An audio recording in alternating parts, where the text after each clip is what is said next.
Gordon just if Gordon messages me, I'll just add him in here. Yeah. I am resident of Colorwood for YouTube. That's my buddy Patrick McCray. That's my buddy Alan Gallant. We're here to discuss urban legends. No, no, no, not the horror movies. Urban legends, the stuff where it's urban and it's legend. Stuff like the babysitter and the man upstairs. It's urban, it's legend. It is. He's right. And good night. That's it. So I'll ask this question to both Patrick and Alan. Alan? You go first. What's the first urban legend you heard of growing up? Uh, it was less of an urban legend and more of a fireside spookum story, and which is probably based on an urban legend about this guy with a hook who, is terrorizing the countryside, much in the way of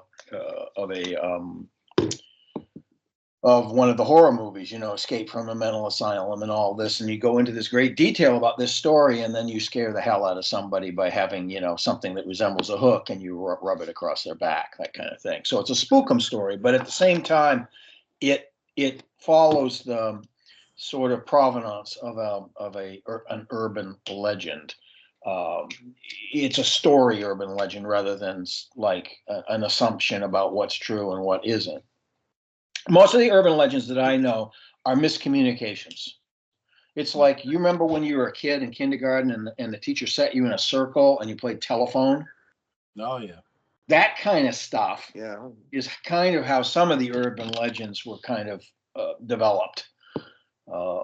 You get stuff about, well, I mean, I half of the conspiracy theories that are entertained in social media have their basis in urban legends. You talk about secret societies and all of this sort of thing, and how the idea of the secret society is correct. There are secret societies, the Freemasons, not so secret anymore, but was initially a secret society. The Illuminati, which was a real deal in the Middle Ages, but was not a cabal of running the world, which is what it's sort of in terms of conspiracy theories. So that's more latter day that it's turned into that. But that The again, Osmonds. yeah, it's the Osmond brothers. Yeah, the Illuminati of Utah. But yeah, so it would be those sort of campfire stories that I heard at first, and we took it for granted that some of them might be true. They weren't, and some of them we were just used to scare the heck out of, the newbie at the campsite. But that was probably the closest thing. But yeah, I mean, I'm trying to think of any of the other sort of urban legends.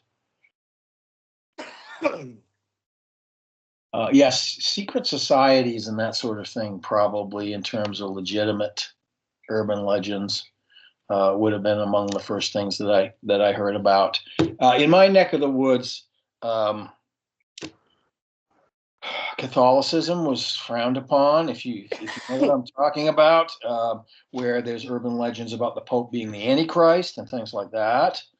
That was actually written into the Sunday school pamphlets that I learned when I was like 8, 9, 10 years old, before I kind of walked out of church. But there was one that talked about Revelations and the Antichrist, and the Antichrist was a line drawing of a guy with a mitre and a crook, a pope, or at least a bishop of some kind. So there were sort of subtle hints that Catholicism was, that, unfortunately. So that's another one. But that one is associated with competing religions, I think, or competing types of Christianity in that case.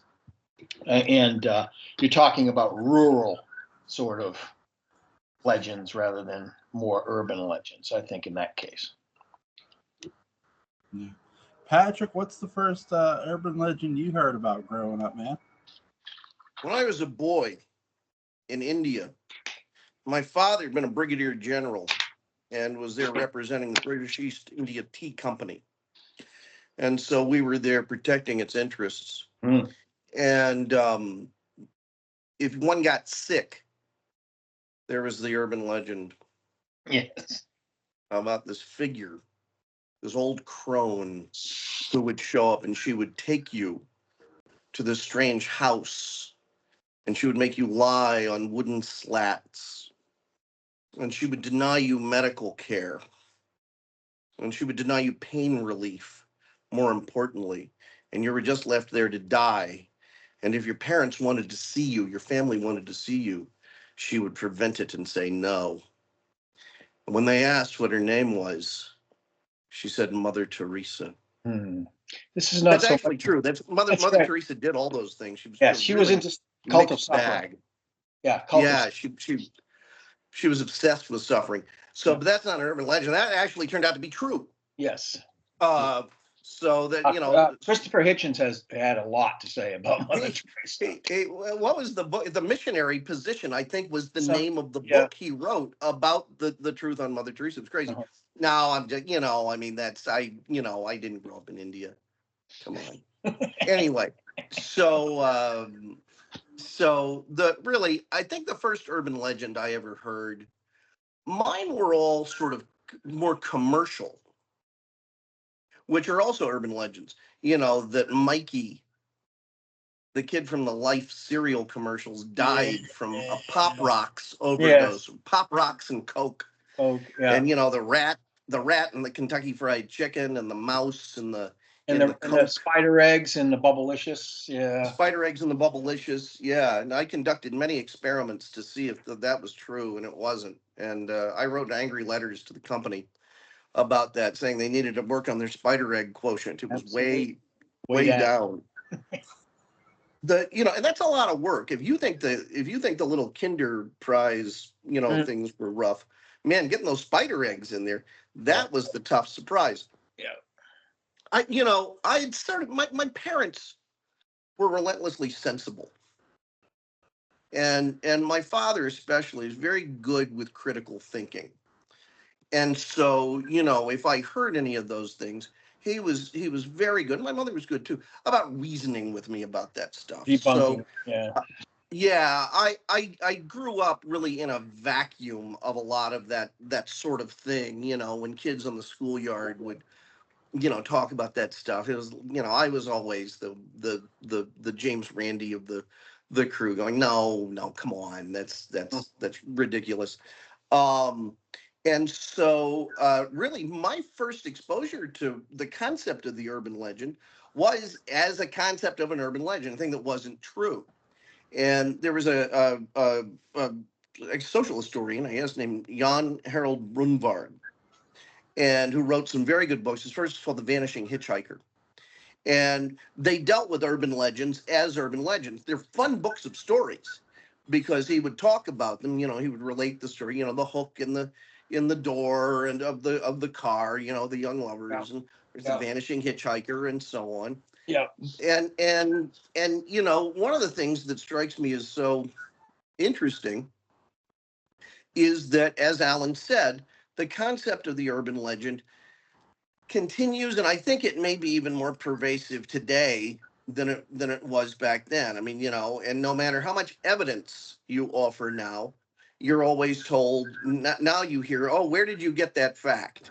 Mm-hmm. If someone doesn't like what you said, it's where did you get that fact? And if you question what someone else has said, they claim you just don't have the right sources. You're not going deep enough into Newsmax or whatever to learn about this stuff. Mm-hmm. And that's rough. When I try to have political conversations with people who are wrong, one of the things but one of the things that I always try to encourage is I say, listen, what we need, at least we can agree on this. We need a source of information that everyone can agree on as being fact. And Today when the shooting occurred Yeah. on candidate Donald Trump, I immediately started thinking in terms of conspiracies. I think a You lot of know, did and for the first hour or so, absolutely, before, yeah, you know, and it's just that has become such a reflex that nothing is just there's a nut who has a very unpleasant tool and they did a bad thing. Mhm. And sometimes it's just that. I mean, and urban legends provide such a weird source of comfort in a weird way. They bind us together. They put the bad guy out there as something else. And so we, as the ones telling the urban legends, are by definition the good guy. Mhm. You never have the subjects of urban legends sitting around saying, I got that hook almost in that door. Right. And then the mysterious teenagers pulled off and they got my hook again. Now I got to find a new hook for a hand. And it's like, yeah, I tried to put the mouse in the Coke again. And the mysterious fry clerk caught me. One day we'll find that fry clerk. And then the other one says, no, I heard that fry clerk was in Poughkeepsie. No. It'd be weird if they turned it the other way around. Right. But, they allow us to, they allow us to bond. They allow us to feel like we're the heroes in these situations, and it simplifies evil. Nothing is more challenging than the fact that humans can be evil, Yeah. and that evil sometimes is just random. Yeah, Or that we all have a but monster in us. If it's yeah, cultivated properly or improperly, I should say, we all have monsters in us. So. and the thing is that if the monster is under the bed, we're not the monster. That's right. And think about, even though the concept of the monster under the bed is this terrifying notion, at the same time, that really geolocates the monster. If you don't want to be Right. near the monster, sleep on the couch. And it's separate from you. Right. Yeah. So, I remember having so much trouble with those gosh darn truthers. What a term. Yeah. After 9/11. Right. And, and I think these were people who had a certain lifelong investment in religious thinking, and religious thinking always being good. And that there was just this thought of, oh, good Lord, what if there were a faith-based initiative that knocked down a couple of buildings and so on. And that was so scary that this could be done randomly. Yes. By anybody. They're just going to mosque once a week, and then suddenly they get this wild notion. And of course, it's not a wild notion; it's politics being polluted into religious thinking, and it's so sleep on. This cells sort and of all ugly that combination. Yeah. But that's a really scary thought. That makes us very vulnerable. It even makes us vulnerable to each other. So it's much easier to say, oh, it's just an inside job with the government. And just these absolutely insane and easily disproved stories, that sometimes there are people who do bad things, and we don't necessarily have a lot of control over when and where those things happen. We only have a certain amount of control over who we are and how we approach it. So, I mean, do you let the story of the vanishing hitchhiker or whatever stop you from driving at night? Well, driving at night is inherently dangerous.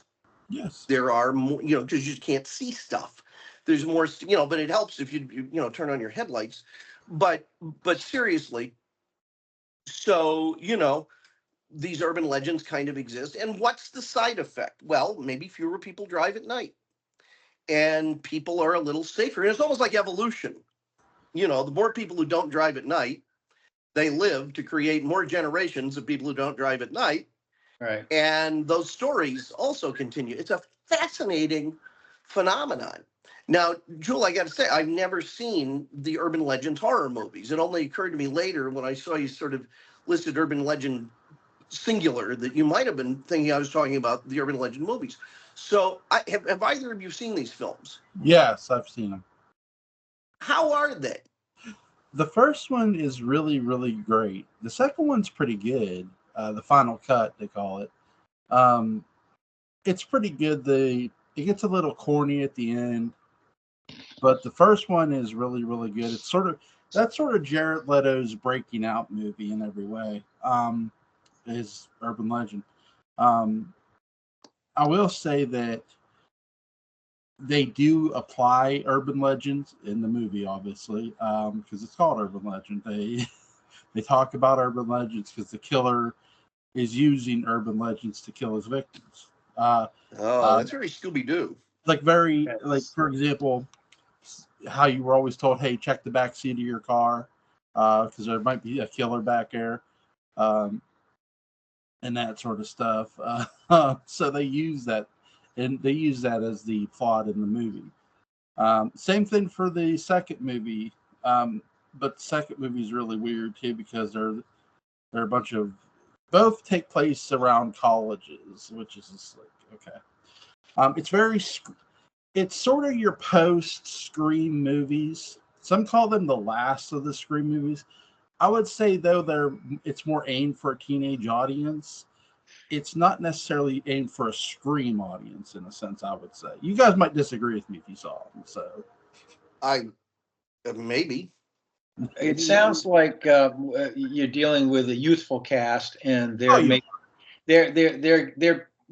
a lot of horror movies that deal with youthful casts are about punishing overt sexuality, about punishing disloyalty, or about punishing not taking danger seriously, all these things. So you have messaging in some of these movies, especially the ones that have really young casts. Well, in this one, in the first Urban Legend, I would say it's about not taking responsibility. Like especially I'll give you some big names that are in this movie. Wes Craven is in the movie as a teacher, which I enjoy. Danielle Harris of Halloween fame is in the movie as a young, sex-driven gothic girl. There you go. There's your your overt sexuality that must be punished. And she does get punished too. Yeah. It's true. These movies are like that. I mean, they're very much like that. So. And the guy who voices Chucky is a gas station attendant in this movie. So there's some horror legends in the movie. So it's not that there's not names in the movie. It's just the cast is very driven in a lot of ways. It's interesting, Jewel, because the sort of one of the founding movies of all of this is a movie you may have heard of. It's called Halloween. And what's the last line in Halloween? Was it the boogeyman? Yeah, it was. Yeah, it was the boogeyman. And the boogeyman is the classic urban legend concept. I do think, well, except for me and my wife, we didn't use it on our kids, thank God. But my parents used it on me and my brother for sure. Like, hey, if you don't go to bed, the boogeyman will get you. Mm-hmm. Oh yeah. Fuck is the boogeyman? Screw that guy. Like, what is it? I'll tell you. Well, in Pennsylvania, it's weird because though we're on the East Coast here, for whatever reason, half of Pennsylvania believes in Bigfoot. There are a percentage of Pennsylvania that believes in Bigfoot, and there's a percentage of Pennsylvania people who don't. Now, I'm on the don't side, but so to me, when I get told about Bigfoot in PA, that to me is an urban legend. Well, you bordered Mexico, though, and so for you, it's chupacabra. Skunk apes down here in Florida. Florida, Mexico. No, but I do. We had the Pope Lick monster. No, but in Louisville. No, but Pennsylvania does border West Virginia, which is the home of the Mothman. And that was something that was talked about in Pennsylvania too, because in college football, Pitt and West Virginia have one of the most fiercest rivalries here. Well, I was about to say, West Virginia also contains West Virginia. And as a Kentuckian, that's a frightening concept right there. Well, here's the thing. And then they feel the same way about us. Like, okay, because I've heard the babysitter and the man upstairs. I've heard that urban legend. The urban Calls legend today from inside the house. Yeah, the urban legend Alan's talked about actually gets brought up in the movie I Know What You Did Last Summer, the original one with Jennifer Love Hewitt. So there are. Wait, Joel. What? Well, hold on, Joel. I'm sorry. What movie? I Know What You Did Last Summer. Well, yeah, because I did a lot of podcasts. But what was the name of the movie? I got you again. Oh my god! Got a million of them. Yeah. That's a movie that has a very teenage-driven cast too. It has some interesting names in there. Sarah Michelle Gellar is in there. Jennifer Love Hewitt. Jewel, look something up for me. There is a movie with Marilyn Monroe and Yves Montand, and that's YVES. And I'm trying to think of the name of it because there were some weird stories involving that movie. What's the other girl's name? Eve, YVES. It's a man. MONTAND. Yeah, it's a guy. It's a guy, French name. Some French guy. Yeah. But I'm trying to think of what the name of the movie was.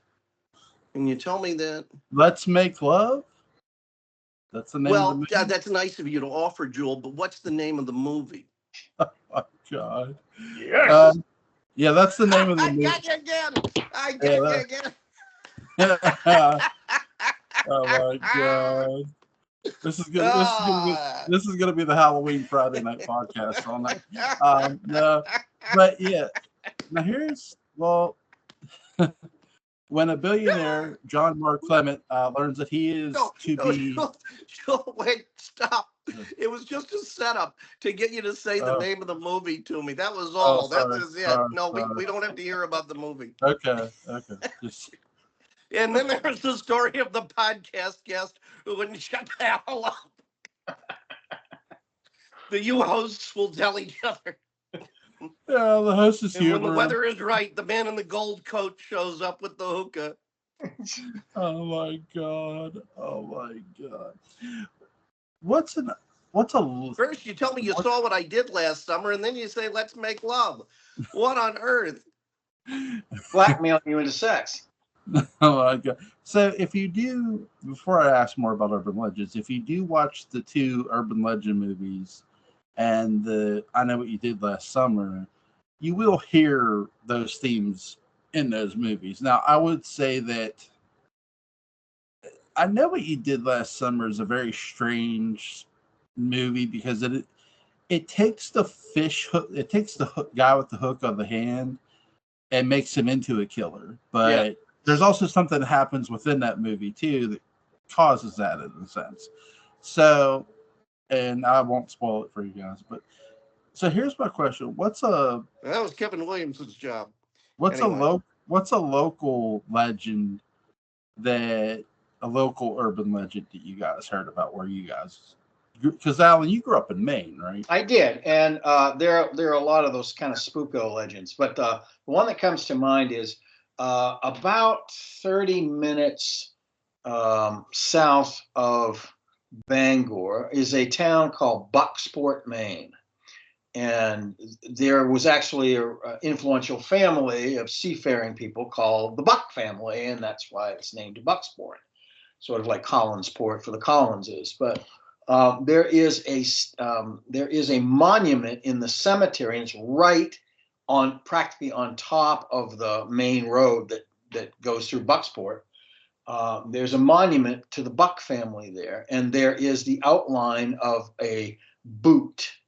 A woman's boot. It's pointy and slender.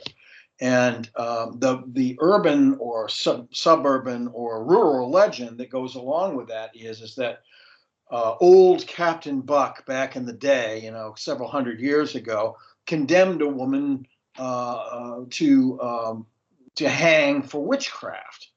And she cursed him, saying, I will stand on your grave for all eternity, or some such. And so that's supposedly the proof of that.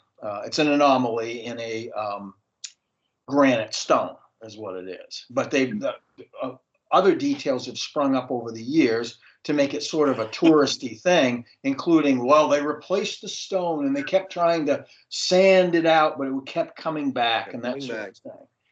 It's complete malarkey. The stone had a flaw in it, and they just decided we're not going to replace that. We paid too damn much money for it.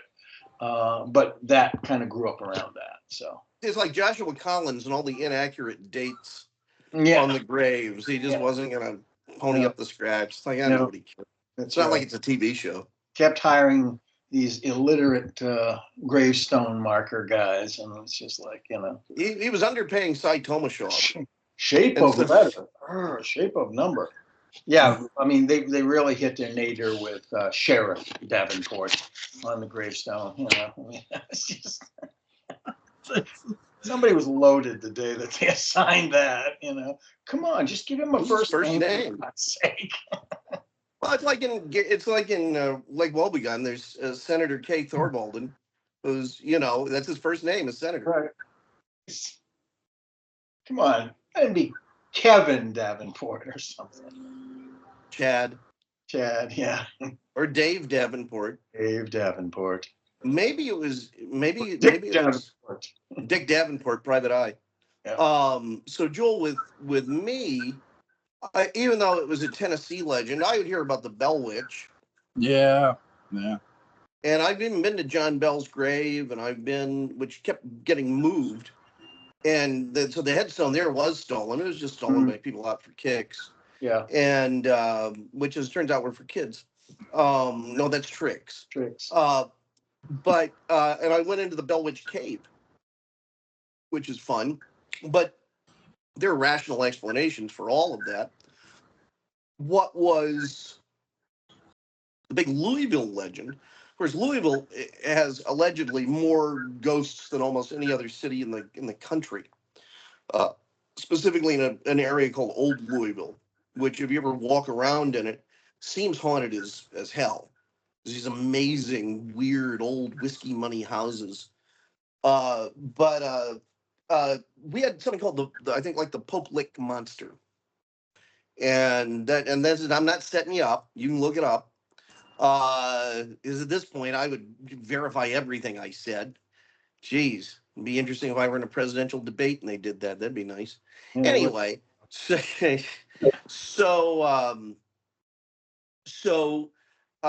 it was allegedly a monster that lives under a bridge in Louisville, and there are still people who talk about it. Of course, we have the Waverly Hills Sanitarium, which is also considered quite haunted.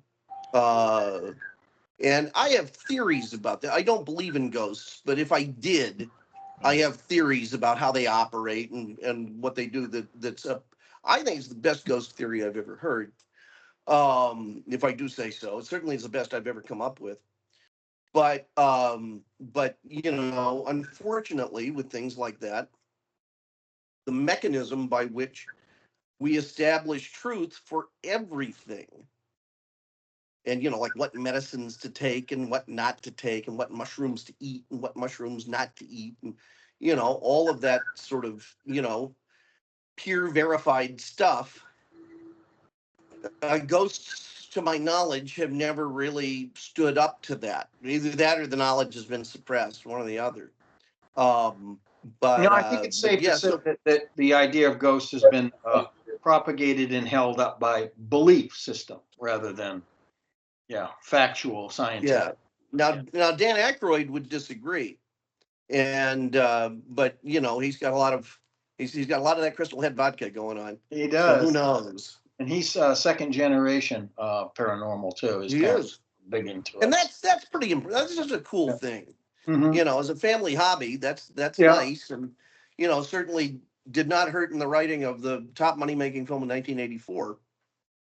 And the top money making film, I think, for a while, maybe Ghostbusters. Would not be surprised. Yeah, it was pretty huge. I remember that. So I did look up the Pope Lick Monster. Most commonly, the Goat Man is a legendary part man, part goat, and part sheep creature reported to live beneath a railroad trestle bridge over Pope Lick Creek in the Fisherville neighborhood of Louisville, Kentucky. Numerous urban legends exist about the creature's origins and the methods it employs to claim its victim. According to some accounts, the creature uses either hypnosis or voice mimicry to lure trespassers into the trestle to meet their deaths before an oncoming train. Other stories claim the monster jumps down from the trestle onto the roofs of cars, passing beneath it, yet other legends tell that it attacks its victims with a blood-stained axe. So Well, there, and there's some things about that neighborhood that are important to note, just in terms of creating a creepy atmosphere. There's a slaughterhouse near that area because the Fisher's meat packing plant. They're the bacon making people, and so that area is not the wealthiest area. ooh, So you have people with some tough economic circumstances, and that frequently puts them into positions of danger or certainly constant worry, I think, and that creates a certain background noise of just angst, and not only angst, but violent activity can occur. Desperation tends to lead to that. So there's that. Because it's near the slaughterhouse, there is this constant scent of kind of pork mixed with excrement, because the pigs are, when they're being killed, or just when the pigs are around, I mean, they're going to be creating it, but, in that intense fear. And then the sounds that I think, at least at one time, you could hear fairly frequently when it would be slaughtering time, often around twilight, is when I would be over there, and I would, just the smells and everything like that. It's a very eerie, off-putting. It's not the sort of eeriness that kind of has a romance to it. It's just an eeriness that's gross and oppressive and reeks of death all the time. Death and suffering all the time. Those poor animals. So I think that, that's one of the things that just explains why this area might be prone to that kind of stuff. And, if we're talking about movies, let's not leave out Candyman, yeah, which is, all based on the Hookman kind of thing. yeah. Well, I haven't. Have you seen the remake or the original? I've seen both. Okay. Yeah, the original was interesting because they're going I've heard the Bloody Mary urban legend with the mirror. So they take that and apply it here. There was a Candyman killer, I believe, wasn't there? I'm sure there probably has been. It's eerie enough sounding. Pretty sure there was. But so out of all the urban legends that maybe ended up in a movie, what's one that maybe hasn't been used that should? I mean, lots. And I haven't seen all the movies that have dealt with urban legends, so I don't really know. Well, let's see. That one's been used. Bigfoot's been used to death. Lorna's been used. La Lorna, that's a Chupacabra's been used. Yeah. The hook, the man with the hook's been used multiple times, various permutations of it. Lindsay Lohan has been, that's she's a the terrifying ultimate screen presence. Yeah, there's been a lot of hook with the hand urban legend. Very popular one. Yeah. Because it's that campfire terror kind of stuff that's going on. So you can build it. You can build it like the story. I think that's why it's popular. Yeah, that and a killer with a hook for a hand is just like, what the fuck? Yeah. How many times? It's like the child's nightmare of Captain Hook. I mean, it's yeah. I mean, Captain Hook was just that there, and see with the Candyman as well, and plus with the I Know What You Did Last Summer. It's just creepy, especially how they get these characters. killers to dress up. The guy who with I know what you did last summer was wearing a slicker. Like it was a fishing town too. Alan, you'll enjoy the hell out of that. So, uh, you sure they didn't contact you, Alan, for that story? No, I don't think so. But I will tell you, there's also the urban or actually just general legends and mythology of in the seafaring trade of sea monsters, Ghost ships. Yeah, ghost ships. I'm trying to think, mermaids, which sometimes are sea monsters. They're not particularly benevolent or anything like that. They sometimes they use the idea from the Greek siren to lure lure the boats into the outcroppings and then devour the sailors and that kind of thing. So, yeah, all of that seafaring stuff. There's a lot of that sort of thing that goes back a long, long time. The idea of the Bermuda Triangle. Oh yeah. That's an interesting. I would be interested to see if they found a scientific reason for that, electromagnetics or something like that. It'd be kind of fun, but they never really have. So, it's bad weather. Yeah, I mean, I think there's just a lot of bad weather in that area. No, my father when he was in the Navy, this is true, went through the Bermuda Triangle a number of times, and he's fine. Yeah. So. Yeah. But, no, he's not a destroyer. That's Hurricane Alley that runs up through there. So a sudden storm or something, ships can sink, airplanes can crash, all sorts of things can happen. So, yeah. The only legends, urban legends I knew about, like a lot of the urban legends I got into because of the horror movies I watched. Sure. The Hook with the Hand, as Alan mentioned, Candyman.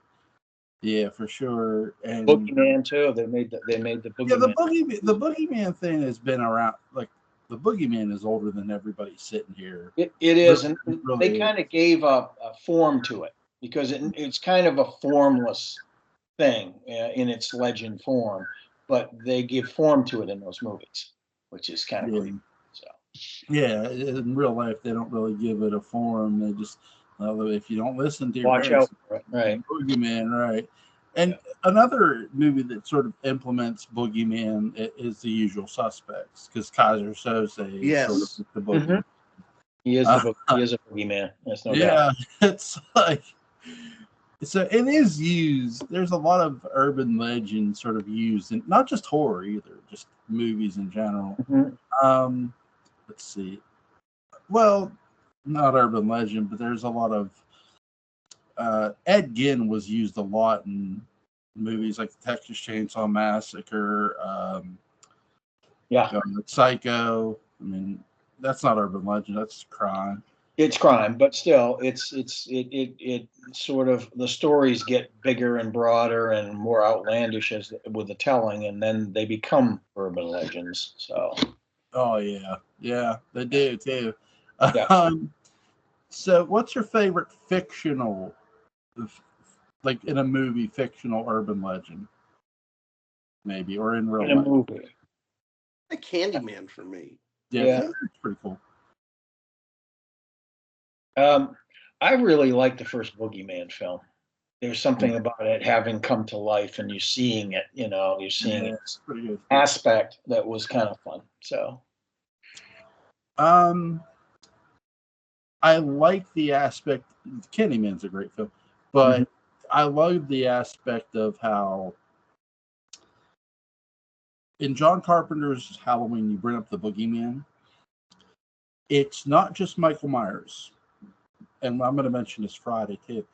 There's something wrong with that fucking town of Haddonfield, because if you ever notice, Laurie Strode, because when she takes the keys up to the Myers house and drops them off, and Tommy Doyle's like, Lonnie Lamb said something awful happened there once, and she's like, Lonnie Lamb probably won't get out of the 6th grade, and I'm thinking she knows something about it's like.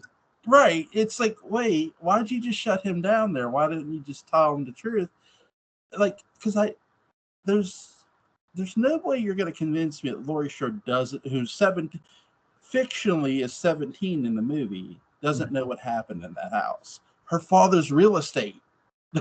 Come on. Yeah, she must have heard something. Yeah, and Joel, I think I heard something, and I that? need to go and All right. investigate. You gentlemen keep talking if you like, but I have to depart. Yeah, I'll talk to Alan here for a little bit, but I will say that's what's weird about it too. It's like you hear, like Tommy Doyle brings up the, and it's not just him that brings up the boogeyman; it's Laurie Strode herself. Right. When So she sees Michael Myers, yeah, but she doesn't. it becomes a generalized malaise, a supernatural element, rather than just a murderous sort of individual. Yeah. But like you say, the town is cursed or something's going on. There's something weird.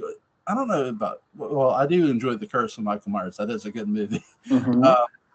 But this here in the original, what really gets me too is Laurie Strode. She doesn't know it's Michael Myers. Nobody in town knows. Like the whole public town does not know Michael Myers has escaped. Only Loomis tells the sheriff, and he tells his deputies. He tells them keep your mouths shut and your eyes open, and they do. Sure. So not a lot of a lot of people know that there's a killer room in the streets, and you have Laurie Strode when she's sitting there and she keeps hearing these strange sounds. She hears kids laughing. She checks on it. She goes, "Well, kiddo, I thought you outgrew superstition." That line there is what gets me most, because if you think about it, Laurie Strode is 17 in the film. Michael Myers fictionally is 21. They're not that far apart in age. No. Where you start thinking, well, if she heard this shit, did Michael when he was a kid? Like, who knows? Like, it's that's where the movie really psychologically gets you most. It's not just that, just the whole entire feel of the town. Like, what the fuck is wrong with this place? Right, like something in the water, it's way. And not only that, but in the first movie, they don't really refer to him as Michael Myers that much, do they? They call him, he's listed in the credits as the Shape. Well, yeah, and the shit, but Loomis, Donald Pleasance does a good job, because when they're going to go, because Loomis and Nurse Marrington Whittington are going to go get Michael Myers out of the asylum to transport him to a court hearing. And because she says, what do you want me to give him when we take in front of the judge? He goes, Thorazine.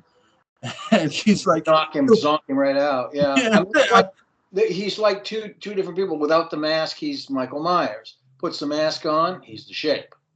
Yeah, it's like, and she's like, oh, he'll barely be able to sup. He's like, that's the idea. And she's like, your precautions overwhelming, doctor. He's like, don't underestimate it. And she's like, don't you think we prefer to it as him? He's like, if you say so. And it's like, that right there tells you everything you need to know about Loomis. Loomis knows there's something wrong with this. Yeah. There's like, it's almost like there's a possession going on. Yeah. Here's Michael Myers, and here's this horrible murderous guy who puts a mask on.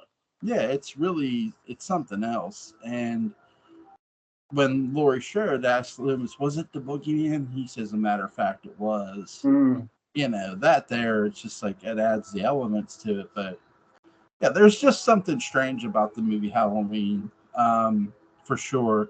I would say for Friday the 13th, the people in Camp Crystal Lake, in the town at least, are superstitious as fuck. Mm-hmm. Even though they condemn, what's the guy's name, Ralph, right? for this place has got a death curse. It's like, yeah, he's right. He's right. It does. But again, there's a psychological element there too, because Jason Voorhees' mother's insane. She is abusive, crazy, obsessive, and nuts. And the thing of that is too, nobody in the first movie, nobody knew she went crazy. Right. Nobody knows that she's doing the murders. Right. One of my favorite scenes in the movie is when Todd Christie's walking back, and a flashlight signs, and he's like, "Oh, it's you." He trusts this person. He does. Sure. He's not scared of him. Right. You know, he knows them. And then when he gets close, you know, he gets it. Yeah, Betsy Palmer did a hell of a She was job. great. She was fantastic. Oh yeah, hell yeah. What did you think of Candyman when you saw it? I thought the actor was fabulous. I forget his name now. Tony Todd? Yeah, he's fantastic. He's done a lot of other stuff that I've seen since. Yeah. But absolutely fantastic. I thought he was perfect for the role. The transformative, you know, the whole idea of sort of getting a little too close, calling up this spirit into actual being, and then, you know, of course, you get killed if you do it. It's just sort of there's a little taste of Beetlejuice there, only it's much more sinister. You know, in that you call this thing up and you're done. You know, you're not just going to get harassed and chased around. You're going to get killed. And I thought his threat and so on, all of that was amazing. And what was the backstory? Was he like a former slave or something in life? Something weird? Yeah, something like that. Because he had this, you know, he had this chip on his shoulder anyway from life that drove him as this supernatural entity. Yeah, before I inform you, Patrick just asked me, do we want to do the original Manchurian Candidate tomorrow with him? That'd be cool. Absolutely. Yeah, for sure. I said sure. I figured you were up for it. Yeah. So I'm like, great movie. I'm Alan's answering service. No, I appreciate it. But yeah, you're right. He was a former slave, and he fell in love with his owner's, you know, the guy who owned him, his daughter, and they covered him in bees and honey. Right, and that's how he became. Yeah, it's like messed up. Yeah. I appreciate the backstory a bit. I do wish I didn't need to feel sorry for him though either. Like, you know what I mean? Mm-hmm. I wish they would have just maybe he does something more wrong. Yeah. I prefer the mystery with certain characters, like Michael Myers. I don't ever want to know why he did it. Right. I don't care. Because the mystery of what's going on in Haddonfield is more intriguing than the answer. Than any answer they can give me. Well, especially in a horror film, because it absolutely builds tension throughout each movie. So yeah, like it's like somebody asked me, well, with cat people, aren't they answering you? Hey, there's people who can transform into cats. I'm like, yeah, but you don't know who they are. That's right. You don't know who they are. No. So yeah, it's really the stuff with urban legends and all that shit mixed in with horror is interesting, for sure. It's crazy business. This was a really fun discussion with both you and Patrick. Is there anything you want to add before we get on out of here? No, I just think that just briefly, it's those those campfire stories that really translate well to horror films. That kind of urban legend. So, and that's what people do too. When I was growing up, like when you went camping, they lit a fire. Hey, you want to hear a story? Yeah. And it's like, I'm like, yeah, sure. Yep. And you knew it was coming. My favorite, not my favorite camp story, but when we went and seen the Blair Witch Project, and we took our old man, and he's a fucking nutcase. So he's like, you know why those kids got killed? I'm like, they didn't really get killed. That's a fictional movie, right? It says producer and all that shit. I know that's what they build it as real, but it's not real. He's like, and my cousin's like, yeah, it's not real. He goes, just answer my question. Do you know what they fucking forgot? And my cousin's like, what? What did they forget? They got food. They had water. He said, they forgot a gun. He goes, let me tell you something, motherfuckers. He's like, if some people touch my tent, I'd pull out my 45 and I'd fucking blast it. He goes, those were kids. He goes, so fucking what? What's a kid doing touching my tent? I'm like, Jesus Christ. I'm like, oh my God. And my mom's like, this is why I do not go camping with your father. And there you go. Yeah. I'm like, and that's why none of us will. Yeah. Interesting story. The Blair Witch Project was put together by a bunch of University of Central Florida students right around the time that I moved down here to go to grad school. So it was a big deal. I mean, everybody was talking about it. And one of my favorite things is the director was not completely honest with the actors. No, they scared the crap out of them on purpose, basically. Yeah. Links to Alan Gallant's YouTube channel, College Sport After Dark, is going to be in the description box. Link to Patrick McCray's Dark Shadows Day book on that is going to be in the description box. Go pick that up if you haven't already. Ladies and gentlemen, have a good night. We'll see you tomorrow for the Manchurian Candidate. Peace.